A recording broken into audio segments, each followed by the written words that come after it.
O'g'lim, ko'zoynagim sinib qoluvdi. Shuni yangilatib ber o'g'lim. Nima? Ko'zoynak taq. Yana o'sha kitobingizni o'qimoqchimisiz? Yoki qarigan chog'ingizda olim bo'lmoqchimisiz? Mana, televizor ko'rib turing.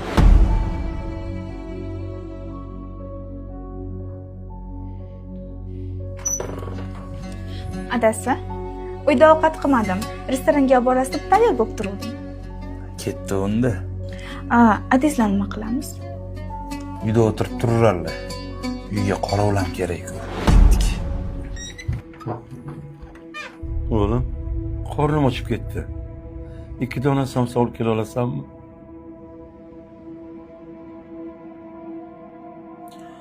Shu paytda sizga somsani qayerdan topaman? Kechagi ovqat borani isitib yeb oling. Kech bo'lganda qayerda